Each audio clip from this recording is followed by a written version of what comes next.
নমস্কাৰ মই মনালিসা গগৈ দিল্লী বিধানসভা নিৰ্বাচন ওলাল আৰু ফলাফল আমি ভাবি থকা ধৰণেই হ'ল বিজেপিয়ে দখল কৰিলে দখল কৰা বুলি ক'লে ভুল হ'ব মহাবিজয় হ'ল বিজেপি আৰু বিধ্বস্ত হ'ল আপৰ কাৰণে এইটো প্ৰাপ্য আছিল আৰু আপে পোৱাটো উচিত হৈছে আৰু কংগ্ৰেছে যে শূন্যখন আসন পালে মানে এখনো যে নাপালে সেইটো এটা খুব ভাল কথা হ'ল এইটো কাৰণে এটা ভাল কথা হ'ল আপোনালোকে হয়তো ভাবিব এইখিনি কোৱালৈকে ভাবিব যে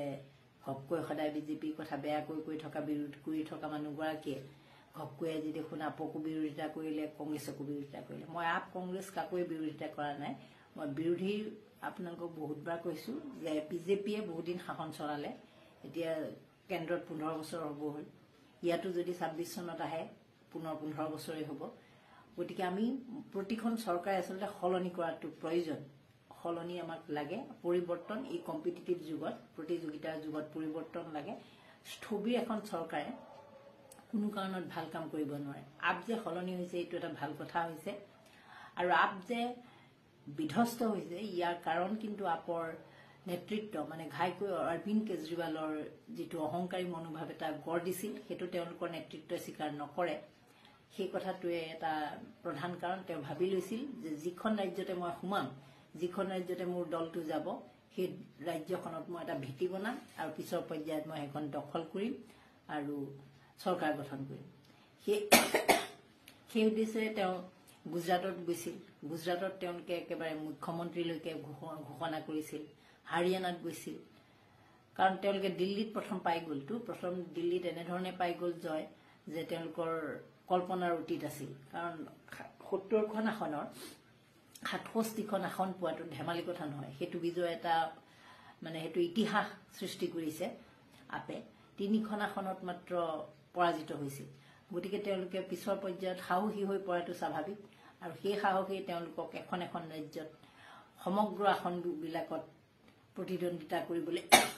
সাহস বৃদ্ধি কৰি দিলে এতিয়া আপ বিধ্বস্ত হ'ল হেতু কথা সঁচা আৰু আপৰ অহংকাৰ আৰু কংগ্ৰেছ বিধ্বস্ত হ'ল কংগ্ৰেছৰ অহংকাৰ মই এতিয়া সেই আপসাপ বাদ দিছো দিল্লীৰ কথা বাদেই দিছো মই অসমৰ কথা লৈ আহিছো অসমত যিসকল কংগ্ৰেছৰ নেতৃত্ব আছে ভূপেন বৰা দেৱব্ৰত শইকীয়া বিশেষকৈ এওঁলোক দুজন আৰু মানে ঘপকৈ মোৰ মনলৈ তেওঁলোক দুজনৰ নামি আহিছে আৰু আছে বাৰু তথাপিতো তেওঁলোক দুজনৰ কথাই কওঁ কাৰণ তেওঁলোক দুজনক আমি সঘনাই দেখো মন্তব্য দি থকা দেখো তেওঁলোক আৰু গৌৰৱ গগৈ কথাটো নকলে ভুল হ'ব এই যে শেহতীয়াকৈ যেটো অসমত উপনিৰ্বাচন অনুষ্ঠিত হৈ গৈছিল তাত বিহালীত সকলোৱে বিচাৰিছিল যে বিহালী বিধানসভা নিৰ্বাচনত উপনিৰ্বাচনত বিৰোধীৰ ঐক্যজোঁটৰ এটা প্ৰাৰ্থী হওক তাৰ পিছত গৌৰৱ গগৈয়ে সিদ্ধান্ত ললে এজন প্ৰাৰ্থী তেওঁ বিজেপি পৰা লৈ আহিছে তেওঁকেই দিব তাৰ পিছত যেতিয়া ফলাফল ওলাল ফলাফলত যেতিয়া বিজেপি জয়ী হ'ল বিজেপিটো একেবাৰে নিশ্চিত আছিল যে বিজেপি হাৰিব বিজেপি যেতিয়া জয় হ'ল তেতিয়া কংগ্ৰেছে সন্তুষ্টি ললে কংগ্ৰেছে সদায় আত্মসন্তুষ্টিৰ কাৰণে এটা চেলু বিচাৰি পায়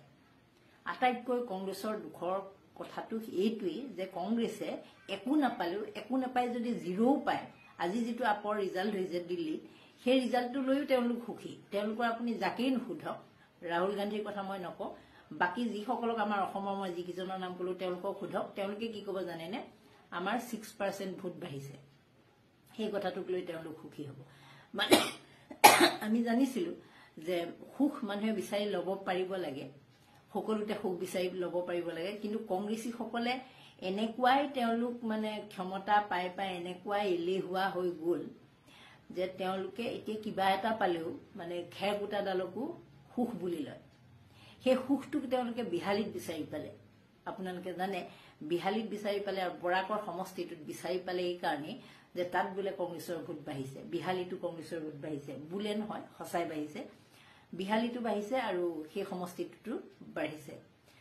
মানে পৰিমল শুক্লবৈদ্যৰ সমষ্টিটোত কংগ্ৰেছৰ ভোট বাঢ়িছে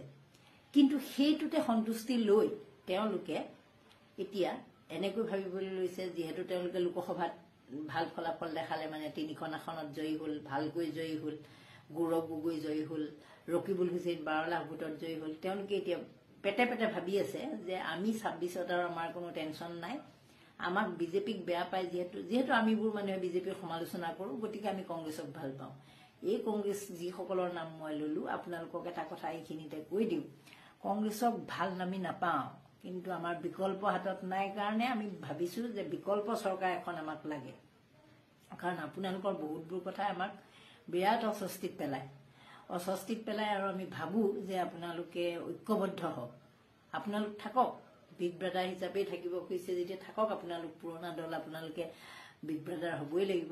বাকীবোৰ দলৰ লগত সহযোগিতা কৰক। কিন্তু আপোনালোকৰ যি উফাইদাং মৰা কথা, ভূপেন বৰাক দেখোঁ তেওঁ কয় যে পঞ্চায়ত নিৰ্বাচনলৈকে এইবোৰ কথা ভাবিবই নোৱাৰে। গৌৰৱ গগৈয়ে একো ধাবাত কথা পতাৰ কথা কয়, লিলি বাদ দি বোলে ধাবাত কথা পাতিব। দেৱব্ৰত শইকীয়াৰতো মনেই নাই, আলোচনা বিলোচনা হ'লে কেনেবাকৈ কিজানি তাৰ মুখ্যমন্ত্ৰী হ'বলৈ নাপাব। এনেকুৱা ধৰণৰ কথা বতৰাবিলাকৰ কাৰণে আচলতে তেওঁলোকে গোটেইকেইজনে এটা পৃথক পৃথক ভূমিকা লৈ আছে। তাৰোপৰি কংগ্ৰেছৰ বাকী কেইগৰাকীমান যে MLA আছে, এই নামনি অসম ছাইডৰ কেইগৰাকী MLA আছে, নলবাৰী এজন আছে, ছয়গাঁৱৰ, এনেকৈ কৰি বকু চকু যিসকল আছে, তেওঁলোকৰতো চিটি একেবাৰে ফয়া লগা অৱস্থা, তেওঁলোকে চবফালে তাল মিলাই ঘূৰি ফুৰিছে। তেওঁলোকে আচলতে কংগ্ৰেছৰ যেতিয়া ৰাজীৱ ভৱনত দেখা যায় বা কংগ্ৰেছৰ যেতিয়া প্ৰতিবাদ হয়, তেতিয়া তেওঁলোকে কংগ্ৰেছৰ মানে এই লগত যেতিয়া আহে তেতিয়াহে কংগ্ৰেছী বুলি বহুতৰ চাগে মনত পৰে, নহ'লেতো তেওঁলোকৰ ভূমিকাবিলাক দেখিলে আমাৰ নালাগে যে তেওঁলোকে এতিয়াও একেবাৰে অন্তৰৰ পৰা তেওঁলোক কংগ্ৰেছী। গতিকে এই ধৰণৰ কথা বতৰাবিলাকৰ কাৰণে কংগ্ৰেছ পুনৰবাৰ কিন্তু বিধ্বস্ত হ'ব। 2026 চনত তেওঁলোকে যদি ভাবিছে যে গৌৰৱ গগৈ মুখ্যমন্ত্ৰী হ'ব আৰু দেৱব্ৰত শইকীয়াই ভাবি আছে নহয় মইহে মুখ্যমন্ত্ৰী হ'ম বুলি, তেনেকুৱা ধৰণৰ কথা বতৰাবিলাকে কিন্তু একো কামত নিদিয়ে, একো লাভ নাই। আজি দেখিলে অৰবিন্দ কেজৰিৱালে যি 70খন আসনৰ 67খন আসন 67 চিট লৈ আহিছিল, আজি সেই দলটো কেনেকৈ বিধ্বস্ত হৈ গ'ল। গতিকে আপোনালোকে অসমৰ কংগ্ৰেছ, বিশেষকৈ মই কংগ্ৰেছক কৈ আছোঁ এইটো কাৰণেই, আপোনালোকে পুৰণা দল, আপোনালোকৰ অকণমান হ'লেও চিন্তা কৰিব পৰা অভিজ্ঞতাই মানুহক শিকায়। আপোনালোকৰ নিজৰ বয়স নহ'ব পাৰে, দলটোৰ বয়সটো হৈছে, গতিকে সেই অভিজ্ঞতাৰ পৰা আপোনালোকে অন্ততঃ শিক্ষা লওক। হাৰিয়ানাত কি হ'ল আপোনালোকে দেখিছে, দিল্লী আজি দেখিলে, মহাৰাষ্ট্ৰ দেখিলে, ইমানবোৰ দেখাৰ পিছত আপোনালোকে বুজক যে আপোনালোকে যদি ঐক্যবদ্ধ নহয়, আপোনালোকৰ কোনো শক্তিয়ে আপোনালোকক জয় কৰাব নোৱাৰে। 126খন আসনো যদি আপোনালোকে জয়লাভ কৰিব পাৰে অকলে যুঁজ কৰি, সেইটো এটা মানে বৃহৎ চেলেঞ্জ হ'ব, বৃহৎ প্ৰত্যাহ্বান হ'ব। আনকি মই যিকেইজনৰ নাম ক'লোঁ, ইভেন ভূপেন বৰা, দেৱব্ৰত শইকীয়াৰ পৰা আদি কৰি যিকেইজনৰ নাম ল'লোঁ, এই বকু ছয়গাঁৱৰ সমষ্টিৰ বিধায়কৰ পৰা আদি কৰি যিখিনি আছে, এই গোটেইখিনিয়ে, আনকি বটদ্ৰৱাৰ বিধায়ক, এনেকুৱা যিখিনি এতিয়া কংগ্ৰেছৰ বিধায়ক হৈ আছে, সেই গোটেইকেইজন আৰু উভতি যে নাহে 26 চনত, তেওঁলোকৰ আসনবোৰ যে খালী হৈ পৰিব আৰু তাত বিজেপিৰ নতুন সদস্যই চান্স পাব, সেই কথাটো একেবাৰে নিশ্চিত আৰু নিৰ্ঘাত সত্য হিচাপে পৰিগণিত হ'ব। গতিকে মই নাম ধৰি এইকাৰণেই কৈছোঁ যে আপোনালোকক বহুত দিন গতিবিধিবোৰ চাই আছোঁ আৰু এইটো দিনলৈ বাট চাই আছিলোঁ যে কংগ্ৰেছৰ যিটো স্থিতি আছিল দিল্লীত, সেই স্থিতিটোৰ বহুতবোৰ নিউজ কৰিছোঁ, বহুতবোৰ ভিডিঅ' বনাইছোঁ। জানো কংগ্ৰেছে এইটো ৰিভেঞ্জ ল'লে, এইটো কাৰণে মানে ল'ব লগা হ'ল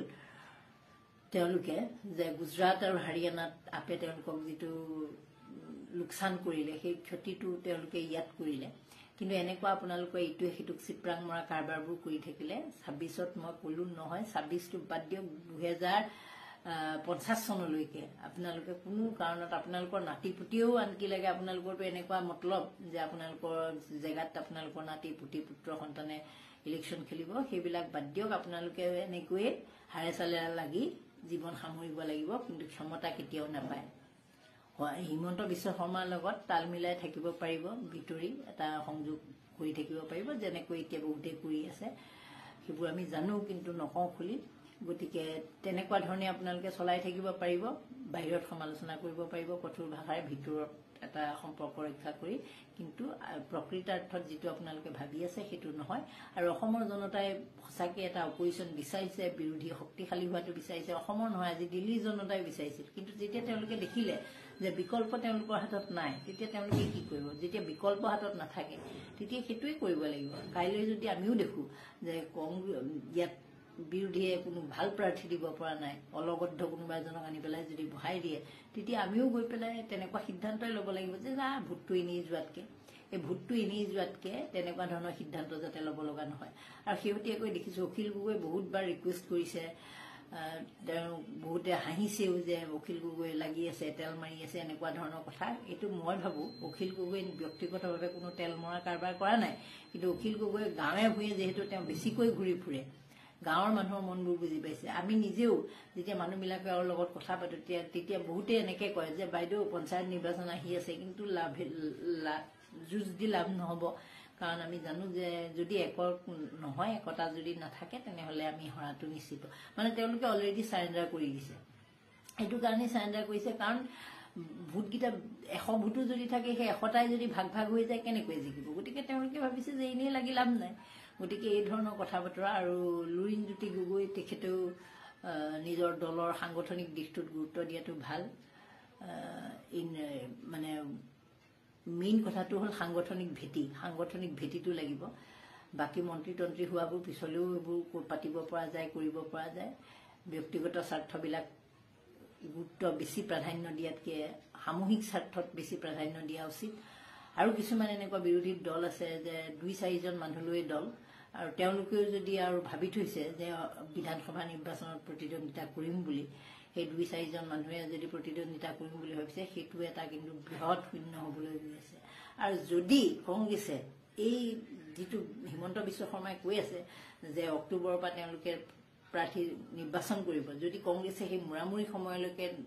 আলোচনাত বহিবলৈকে ৰয়, তেনেহ'লে ৰাইজ, মই আপোনালোকক অনুৰোধ কৰিছোঁ, আপোনালোকে নিৰ্বাচন বৰ্জন কৰক, বাদ দিয়ক। তাতকৈ নিৰ্বাচনত যিখিনি ধন ব্যয় হয় সেইখিনি উন্নয়নমূলক কামত খটাবলৈ দিয়ক। আৰু হিমন্ত বিশ্ব শৰ্মাকে আমি নতুনকৈ 2026 চনৰ মুখ্যমন্ত্ৰী হিচাপে ঘোষণা কৰি দিয়াটো ভাল। যদি কংগ্ৰেছৰ এনেকুৱা ধৰণৰ স্থিতি থাকে, তেনেহ'লে মই ভাবোঁ অসমৰ নিৰ্বাচনৰ নামত শ কোটি টকাটো উৰুৱাটো উচিত নহয়। আৰু সেই টকাৰে হিমন্ত বিশ্ব শৰ্মাই হ'লেও মুখ্যমন্ত্ৰী হৈ ক'ৰবাত আৰু 2খনমান ফ্লাইঅভাৰ, 2খনমান মেডিকেল কলেজকে বনাওক, তেওঁৰে নাম হওক। কিন্তু